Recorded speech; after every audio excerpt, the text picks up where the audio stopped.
Looks like I've saved up quite a bit. I, Cassie, am smirking at my cell phone with a suspicious laugh. I've just turned 29, a working housewife in my second year of marriage. Even if my colleagues find my smirking creepy, I can't help it.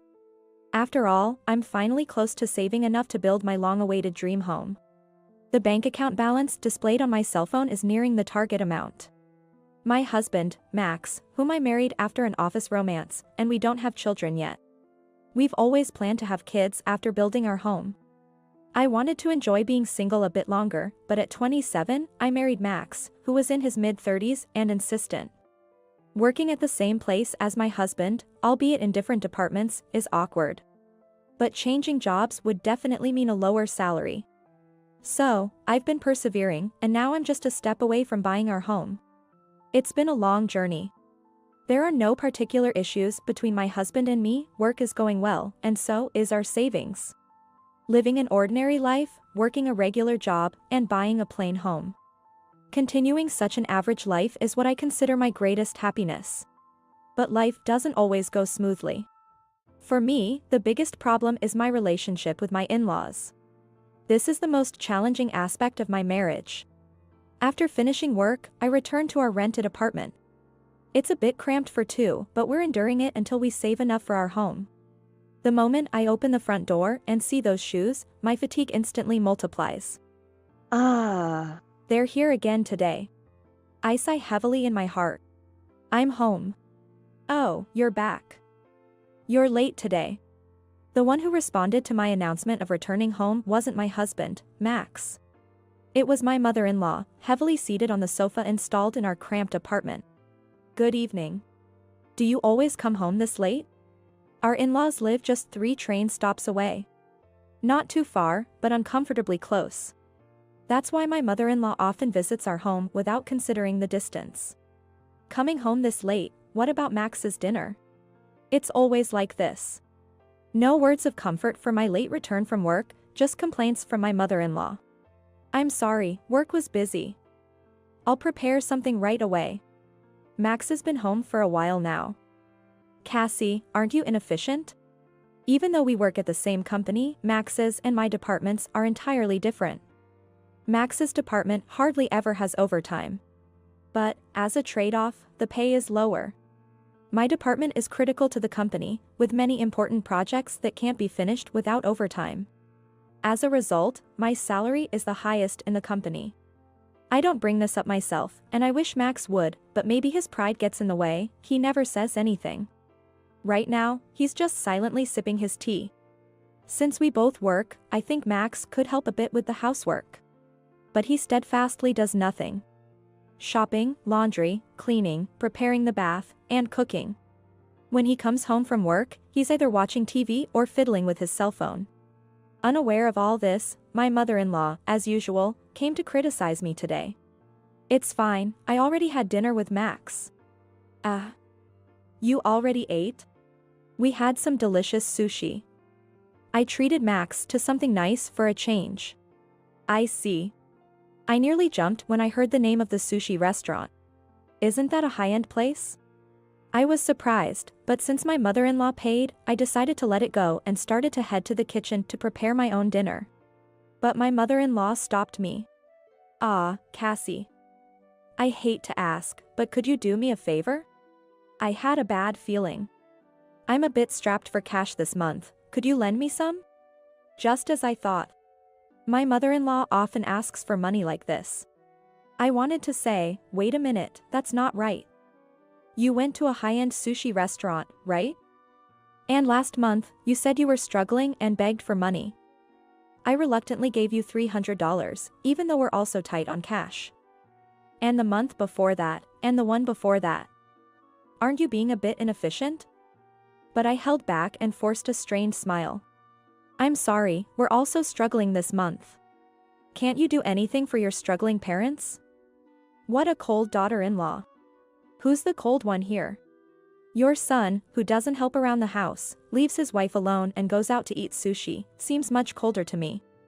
At that moment, my husband Max finally spoke. Cassie's greedy.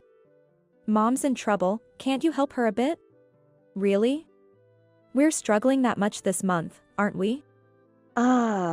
See, Mom? I'll help you. Saying that with a sigh, Max took out his wallet and handed $500 to his mother. Well, Max is such a kind and wonderful son. Unlike Cassie. Stunned, I watched as my mother-in-law glared at me and then headed for the door. Thinking she was leaving, I felt relieved, but then she turned and glared at me again.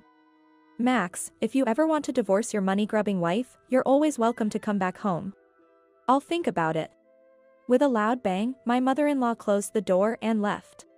What do you mean by that?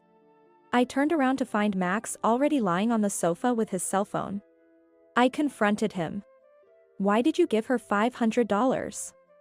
If we have that much spare cash, why not contribute to the household? I had a reason for saying this. While Max pays the rent for this apartment, that's all he does. I pay for utilities, communication, food, and miscellaneous expenses. Simply because Max refuses to contribute. What are you talking about? I pay the rent, don't I? You want more than that? What a greedy woman. That's how Max always avoids contributing financially. I'm paying for everything else, including the cell phone bill you're holding right now. It's only natural. You earn more than me. But I only make a little more than your salary. We're barely making ends meet with living expenses and savings. Oh. You have enough to save? Then you should be fine. Look. Max, reacting to my mention of savings, suddenly reached out his hand. What's with this hand? I gave my mother $500, and now I'm out of money. Give me some spending cash. What? You've got to be kidding. Despite keeping all his salary except for the rent, Max always claims to be short on money each month. He used to say, a man has to entertain and socialize, and I reluctantly gave in, but not today. Why should I pay for your and your mother's sushi? Why do I have to pay for that? It's a way of showing respect to parents. What about me? Neither my mother-in-law nor Max ever appreciates me. It's just a loss on my end. And what was that about considering divorce? That's exactly what it means. If you keep being so stingy, I might have to think about it. With that, Max locked himself in the bedroom. He even locked the door. In our small apartment, there aren't many rooms. With the bedroom locked, I had no choice but to sleep on the sofa. In these stressful days, my only comfort is looking at my bank account balance. After enduring another round of sarcasm and financial demands from my mother-in-law, I opened my cell phone before starting overtime at work. I logged into my savings account I've had since I was single. Almost enough for our dream home. That's what I thought until I saw something that made me freeze. What is this? I stood up with a crash, apologized to my boss, and rushed home. Max. Are you here? What's up? You're home early today. Max looked surprised. In front of him was an array of what clearly looked like high-end sushi. And he wasn't alone. Welcome home, Cassie. We're just visiting. Both in-laws were there. Not just my mother-in-law, but my father-in-law as well. I wondered what they were doing here. What are you all doing? We're eating sushi. Want some, Cassie? Sushi? Where did the money for this come from? Oh, we had some extra income. Extra income? As I pressed them, Max and the in-laws looked taken aback. I grabbed Max by the collar as if to not let him escape, and he reluctantly handed me something. It was the bankbook for the account I had just checked online. I opened it quickly. I was speechless when I saw the transaction history.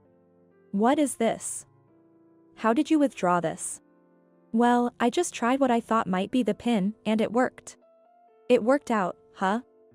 How dare you withdraw my money without permission? The money I had been saving diligently since my single days was withdrawn in a large amount. Furious and about to explode with anger at Max, who nonchalantly admitted to withdrawing the money without any remorse. Quiet down. We're married, aren't we? What's yours is mine. Don't joke around. This is the savings I worked hard for since before we were married. Give it back. Calm down, Cassie. What are you saying? What belongs to the wife naturally belongs to the husband. Cassie, living off Max's support while secretly saving such a large amount of money. You're really a greedy woman. Yeah, exactly. You should be more grateful to me. Who do you think you're living off? Unbelievable. There's not a single person on my side here. Don't joke.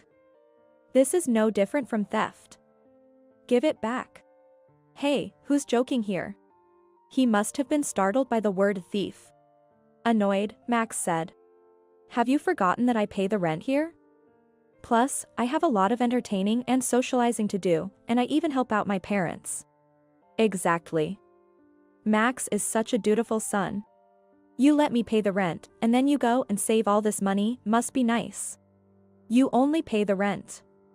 There's hardly any entertaining to do. And you ask me for money while helping out your parents. Be quiet. You came here as a wife. It's only natural for you to listen to me and my parents. What? Be thankful that I haven't divorced you for being so useless. With that, Max yelled, grabbed my hand, and pushed me outside. Hey. There's no sushi for you. Go cool off outside. I never thought I'd be thrown out. After standing dumbfounded for a while, I ended up spending the night in a business hotel. The next day, when I returned home, only Max was there. I was glad the in-laws were gone, but then Max handed me a piece of paper. The paper read a statement of mutual agreement. It says that we agree to divorce if I don't listen to him. What's this? Listen, if you complain to me again, it's instant divorce. If you don't want a divorce, just obey me silently. I'll manage the savings from now on. Saying that, Max flaunted the bank book. Then he got ready to leave. Where are you going? Out for a drink. What, you have a problem? Want a divorce? He said with a smirk and left. Such a foolish man. Does he think threatening divorce will make me obey? My love for Max had completely vanished. And besides, does he really think there's still money left in the account he took? I had already withdrawn all the money and transferred it to a different account. I was uncomfortable keeping a large sum in one account, so I have multiple accounts. The bank book Max took was just one of them. I signed on the paper. Max is truly foolish. Leaving the paper is not a threat to me, it's exactly what I wanted. I quickly packed my things and left the house. I spent another night at a business hotel and then the next day. I took a day off work and reported the divorce as soon as the city office opened. Then, I headed straight to a real estate agency. In fact, last night, while browsing on my cell phone at the business hotel, I had found a property that caught my eye. A newly built detached family home, close to the station, perfect for commuting. It was almost love at first sight. Both the exterior and the interior were almost exactly what I wanted. I viewed it and decided on the spot to buy the house. After that, everything was a whirlwind. Staying in a business hotel until the move was too expensive, so I explained my situation and stayed at a friend's place while preparing for the new house. I had to start from scratch with furniture and various other arrangements. With the dizzying busyness, I completely forgot about my ex-husband and former in-laws. Hey, Cassie. So, when Max showed up at my department one day, I was startled. Oh right, we work at the same company. As Max loudly called my name, attracting everyone's attention, he walked up to me without any care. Why aren't you answering my phone calls? Ah. I just thought it wasn't important. I remembered Max's relentless calls. I was busy and it was a hassle, so I ignored them. You withdrew money from the account on your own, didn't you? Stop messing around. And why haven't you come back home? Do you really want to get divorced? Ah, it's fine. We're already divorced. And that money in the account is mine, so I can do what I want with it. He still seems to think the word a divorce is a threat. My nonchalant reply left Max looking dumbfounded. What a stupid face, it's laughable. What? Divorce, you mean? You kindly offered it for me. I gratefully accepted it. What? I don't accept this. Whether you accept it or not, the divorce is final. Oh, and I've already informed the company and completed the procedures. You might have some paperwork to do, so make sure to report it to your boss, okay? With that, I returned my gaze to my computer. I'm busy. Divorce. Where are you living now? You left your stuff at the house. I took what I needed. I'm living comfortably with new things I bought. Don't worry. Where are you living? It's none of your business. This is a matter of privacy, so please don't pry any further. With that, Max fell silent. Eventually, feeling the eyes of my colleagues and boss on him, Max left the department without a word. Cassie's got it tough, my colleagues sympathized. The comfort of my new home was the best. The smell of a new building is irreplaceable, spacious, and comfortable. But having just moved in, there were still many things I needed. Today, I was expecting the delivery of some appliances I ordered online. Then the intercom rang. Ah, it's here, I thought and opened the door. I regretted opening the door. I cursed myself for not checking the intercom. Standing there was Mother? Technically, my former mother-in-law, but I blurted it out in surprise. There stood my former mother-in-law. Right behind her was my father-in-law. And further back, Max was standing. Long time no see, Cassie. I'm coming in. Ah, wait, hold on. Ignoring my protest, my former mother-in-law barged into the house and started inspecting it as if appraising its value. This is quite a nice property. Oh, this furniture is lovely. Move it to my room, will you? Ah, there's a basement too. Nice, then this will be our room. Excuse me. What's with these curtains? Terrible taste. I'll choose them for you, so hand over the money. The garden is quite spacious. Maybe I'll start a vegetable garden. What are these people talking about? Confused, I turned to Max. Max, what is? Be grateful, Cassie. I was about to confront them when my former mother-in-law interrupted. With irritation, I looked at her victorious face. It's not much of a house, but as a gift for the parents, it's decent. If it's a two-family home, we'll move in. What? Of course, as the wife, you'll do the housework.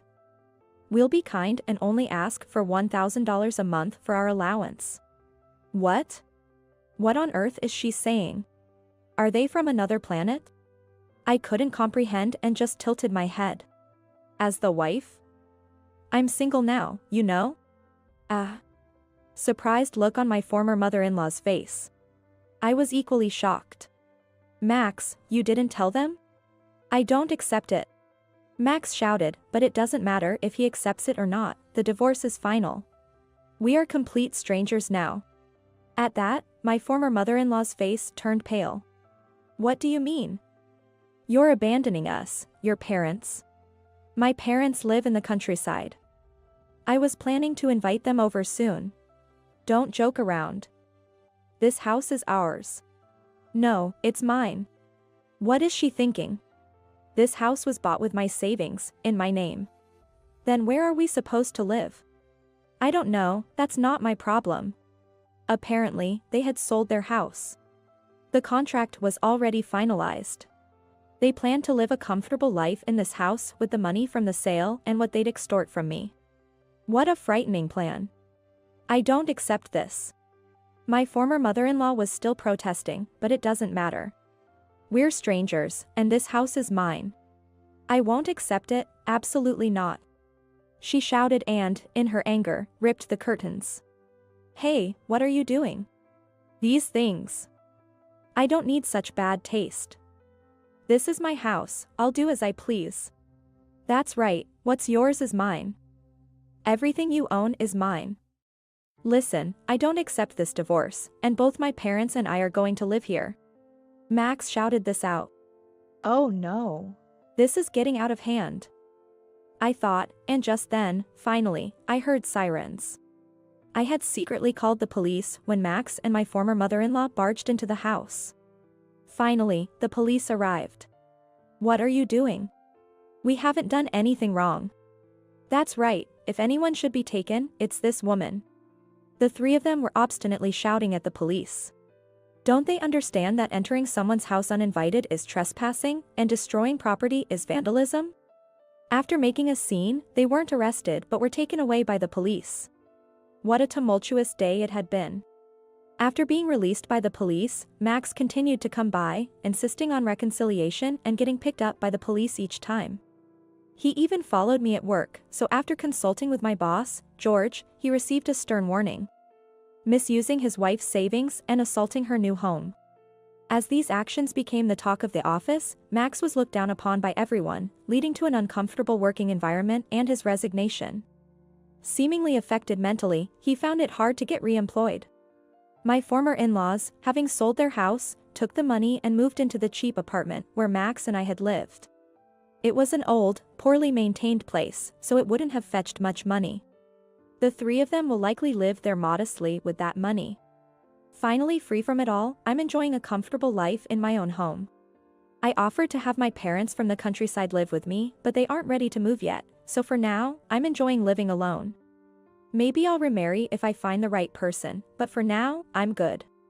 For starters, I want to get a dog, something I couldn't do in the apartment. I also want to try gardening and host home parties with friends. Looking at the blue sky through the window, I think about all the things I couldn't do before and how I want to enjoy my life from now on.